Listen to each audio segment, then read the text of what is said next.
Hello, viewers. Hello, I overslept again, and I'm late again. Sorry. Can you hear me? We're doing an extra broadcast this weekend because of what happened today. I think it's really worth it.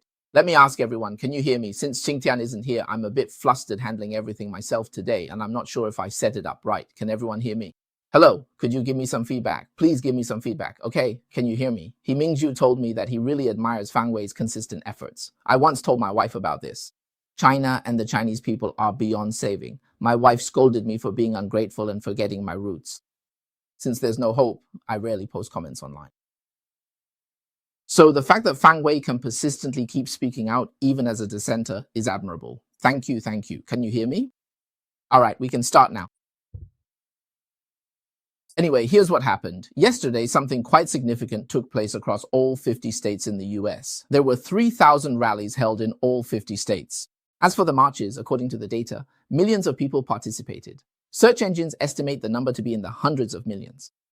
Now, the complete picture isn't available yet, but it has already surpassed the previous march that took place on June 14th last year.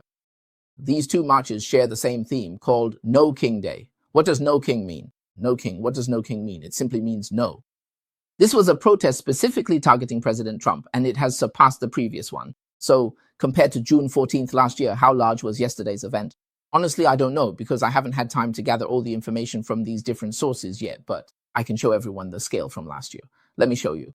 This is from last year. How should I put it? These are the 7 cities from last year. Let me show you so everyone can see clearly. This includes Philadelphia, Pennsylvania, Chicago, New York, and San Diego, all of them. Both of them were quite large in scale. Okay, this year is even bigger. It's even bigger than last year. That's the situation. Now let's take a quick look at this year. So what happened at this year's May Day in New York? Take a look. Some of you may have already seen it, but for those who haven't, everyone can take a look.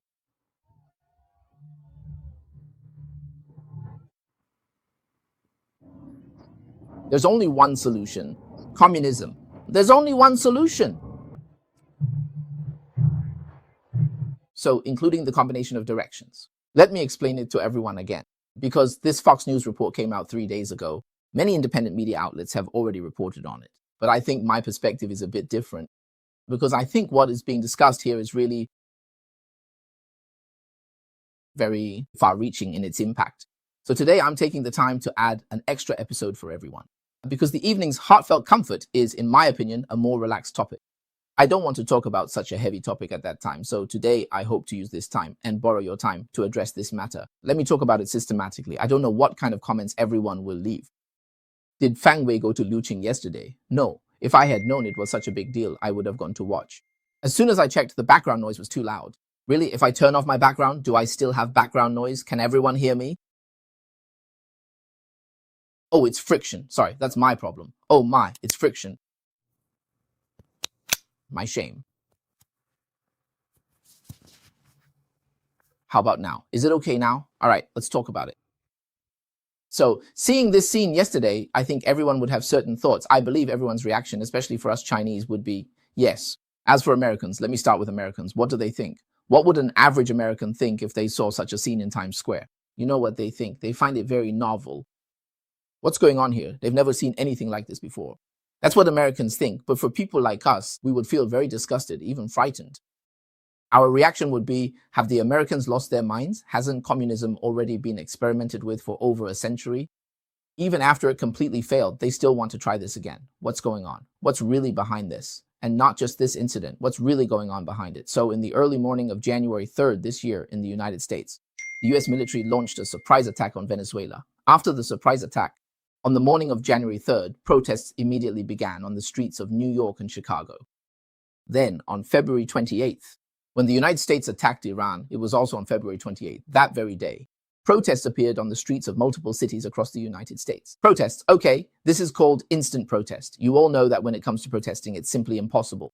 If it's a spontaneous protest, unless you give people at least 3 days notice or at the very least 2 days notice, it's just not possible. Gathering people together like that and then calling it an instant protest, people can immediately take to the streets. And then everything is organized. There are slogans, banners, flags, everything is ready and prepared.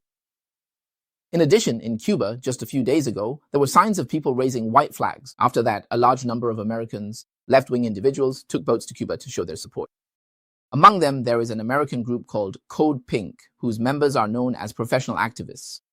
Named Olivia Danucci, she piloted a boat called Grama 2.0. What is Grama? Grama was the boat used by Castro's guerrilla forces to launch the Cuban Revolution in 1956. This boat, now it's called 2.0.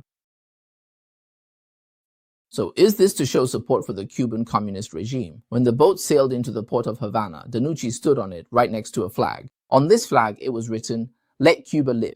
What does it really mean? Let Cuban communism survive. In fact, there is only one reason behind all of this. Do you all know? So what is really going on? There is actually a central command behind it all, and this central command is in Shanghai, China. And it's very likely at East China Normal University in Shanghai, China. All right, so what exactly is going on here? This is what's called the new version of the Communist International. I call it the Fourth Communist International. Now, as it has entered the mainstream, let's talk about this Fourth Communist International. Let's first talk about the first three Communist Internationals. The first Communist International was in 1864. That one was led by Marx himself in London, England. It was the establishment of what was called a European Workers' Movement Alliance, which was referred to as the working class. The so-called working class in his eyes, the working class that he himself created. So the first time they formed an alliance, this alliance ultimately did not succeed. However, it did establish Marx's status and influence. This was when the slogan, "Workers of the World Unite," was coined. This slogan was first shouted during the First International. And then after that, after Marx died in 1883, in 1889, it was established. The Second International. The Second International was made up of workers from various European countries who formed political parties. And these parties, they organized what was called the Socialist Party Alliance, attempting to unite in Europe. They promoted socialist reforms, aiming to gain power through a reformist approach. This was the Second International. The Second International lasted until 1917 when World War I broke out. It broke out. After that, the governments of various countries went to war with each other, right? So the workers each returned to their own sides. That violated the principle of the Communist International, which stated that workers have no homeland. Once the fighting started, things like communism and socialism were thrown aside. It didn't matter anymore. Everyone just went back to defend their own country.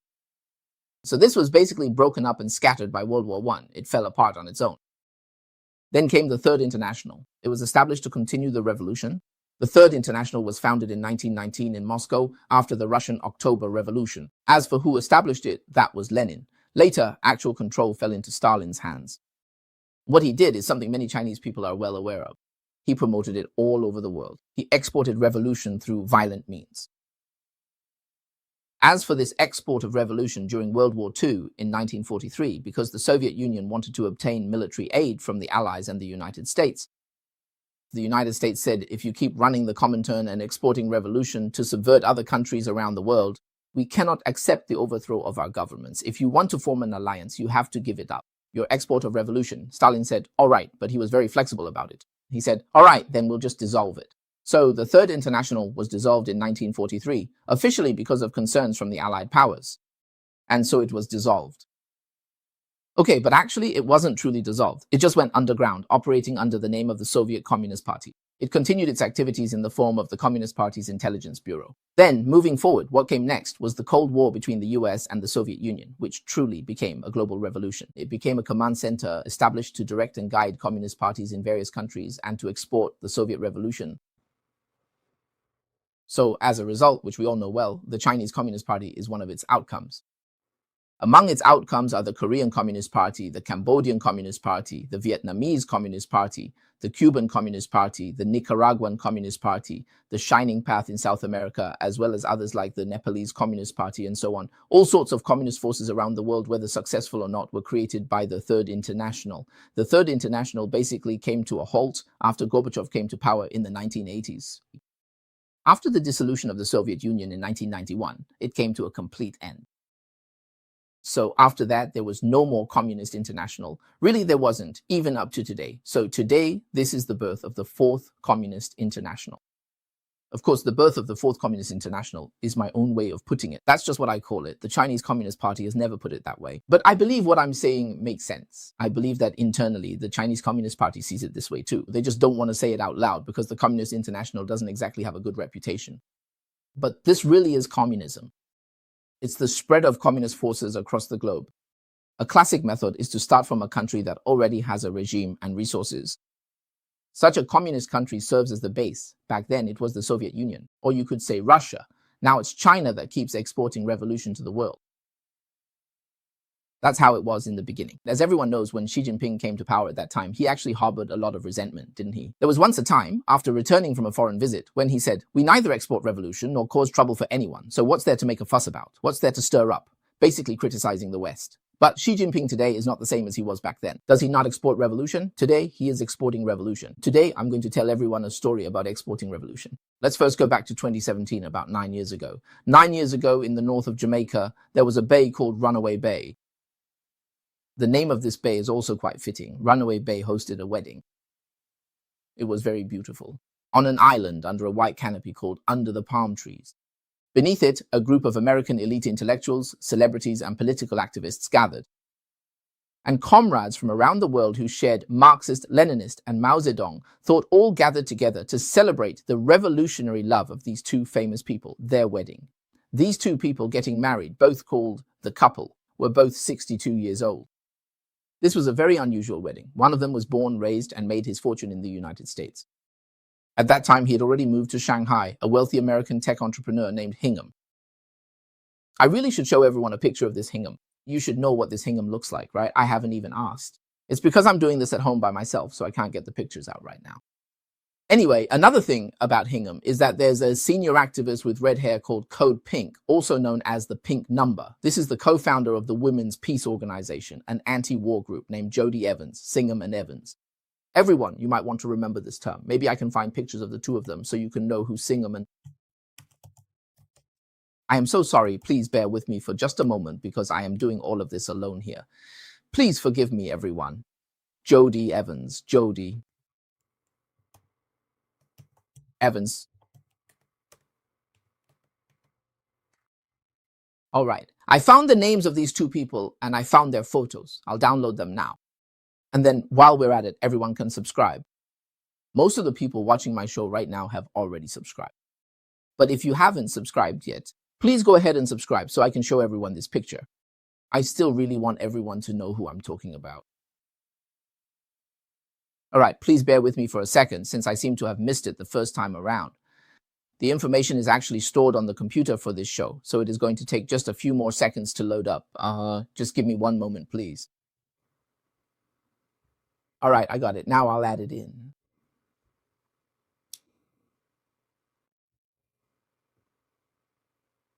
Okay, this is what they look like.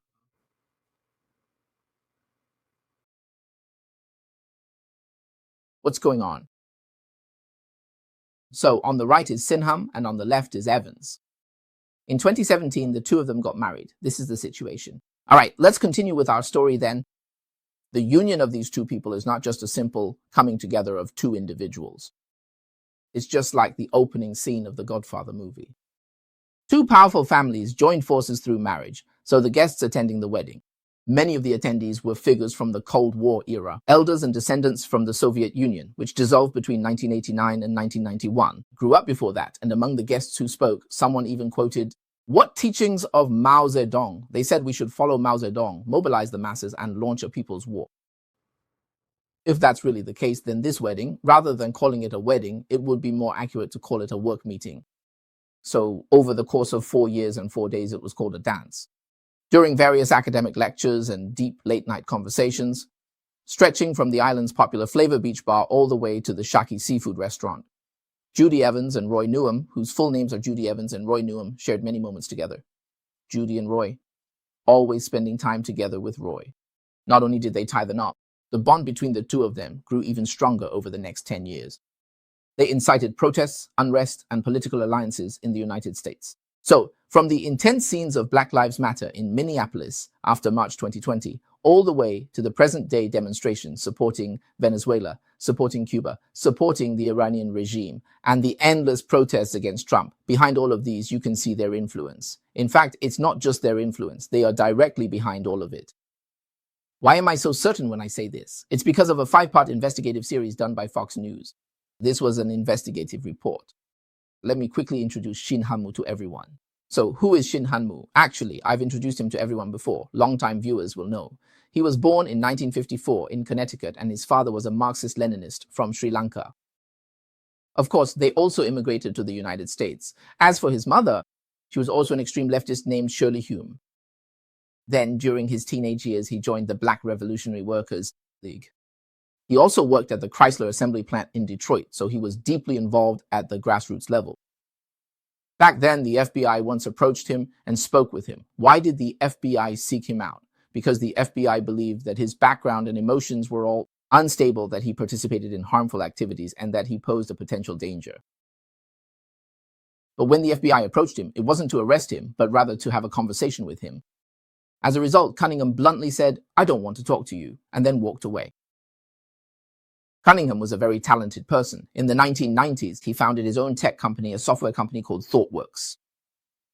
Meanwhile, at the same time, Julie Evans served in 1992 as the campaign manager for Jerry Brown, a Democrat from California. At that time, Jerry Brown was running for president of the United States, and she was his campaign manager.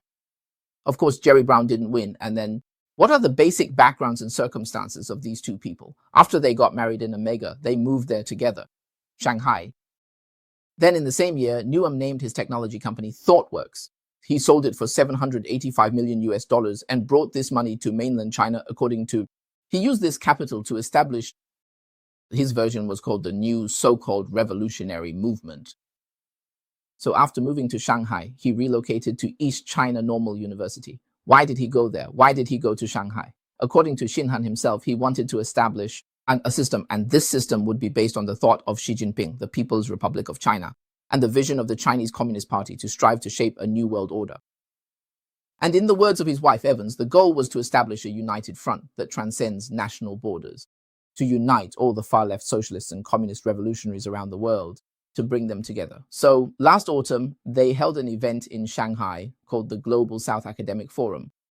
It was organized by Xin Hanmu and his group, as well as an affiliated organization called the Tricontinental Institute. What is the Tricontinental Institute? It means carrying out subversive activities across 3 continents. And they collaborated with East China Normal University. They co-hosted this event with East China Normal University, which has a school of Marxism that specifically teaches so-called Marxist journalism. So of course, we all know that when he went to mainland China, it was all arranged by the Chinese Communist Party for him. At East China Normal University, they simply provided him with a place to stay. And similarly, there is also a company that constantly does publicity for them called Shanghai Marku Culture Communication Co. Ltd, which is also based at East China Normal University.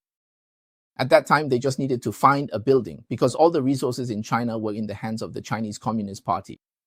So the CCP started to use him to fund revolutionary exports around the world.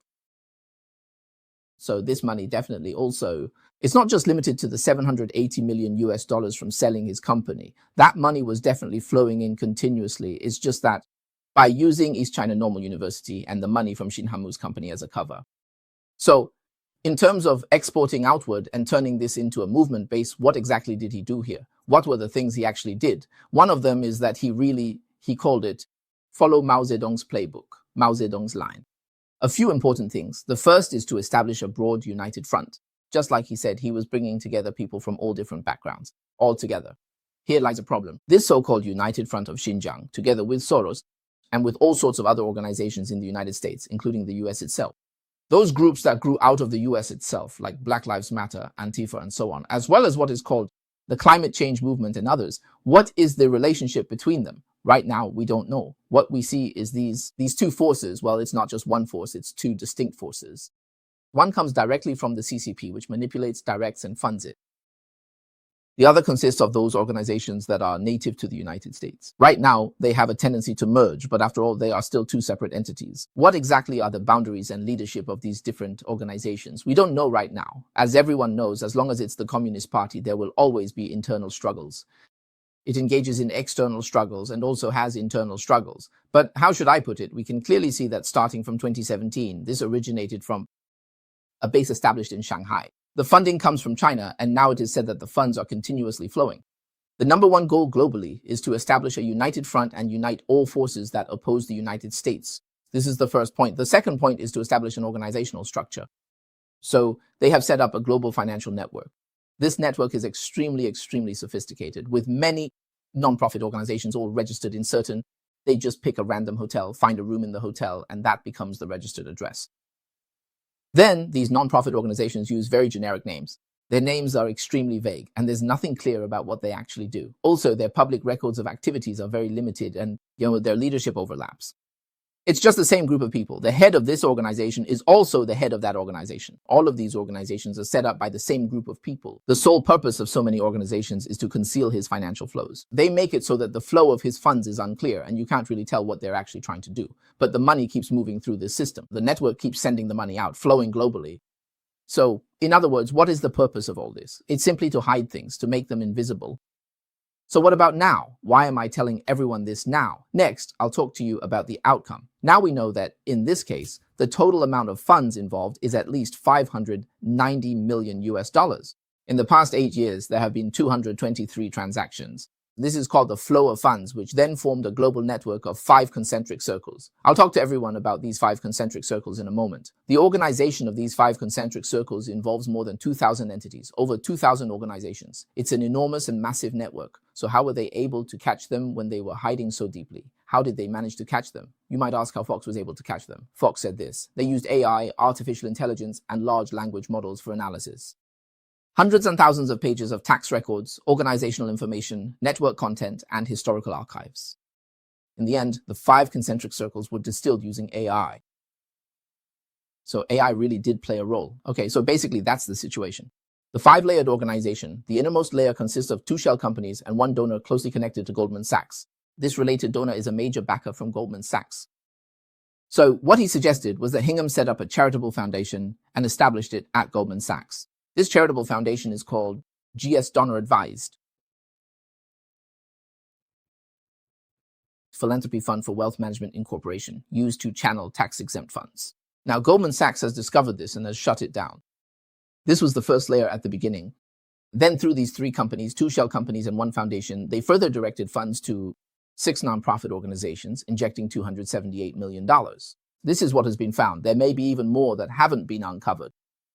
Among these 6 nonprofit organizations, 5 were established overnight. As for Evans and his wife, they serve as directors for multiple organizations, and the 6th one is run by Evans himself.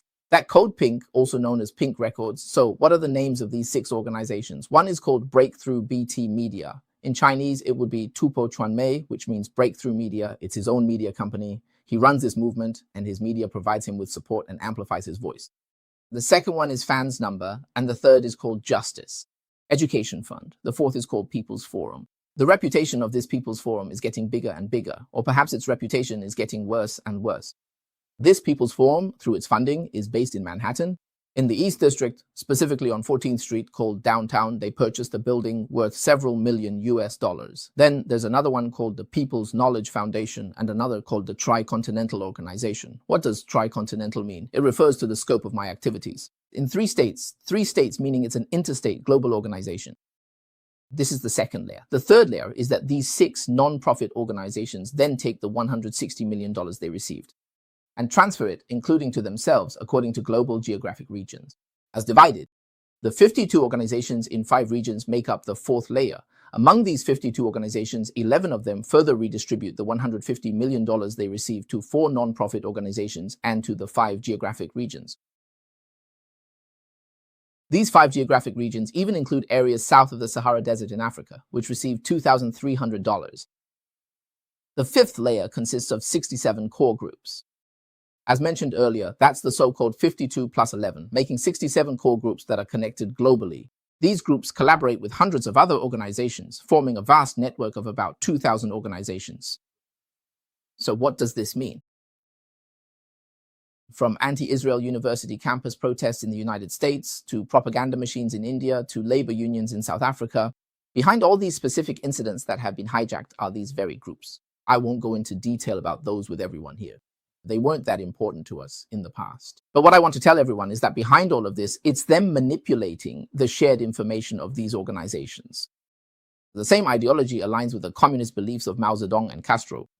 So, on the surface, these transnational operations all appear to remain independent.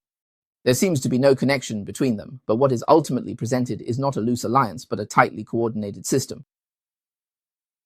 So all of this, as the Fox reporter said, originated from that event in Jamaica. That wedding in Jamaica brought together activists, intellectuals, and organizers. 10 years later, that group has now evolved into something else. A powerful system spanning 5 continents with 2,000 organizations crafting unified messaging. They then put this into action, mobilizing globally for pandemic response. Who are the key decision makers within this organization? One is Hingham, and his son is named Nathan Hingham. His niece is Alicia Hingham Goodwin, and his sister as well. The whole family is involved, including his sister. She even has academic connections at East China Normal University in Shanghai. So last year, this university hosted what is called the Global South Academic Forum, the Global South. This concept is actually part of the CCP's agenda, Xi Jinping's agenda. Xi Jinping wants to be the leader of the Global South, so everything is done under the banner of the Global South. That's why this Global South Academic Forum. So this is something that Shin Hanmu and Evans are cooperating on. Essentially, it is something established by their real boss, Xi Jinping and the Chinese Communist Party. In addition to what was just mentioned, the United Front, besides this organizational structure, it also includes their propaganda system. And within this, they have what they call breakthrough media or breakthrough news.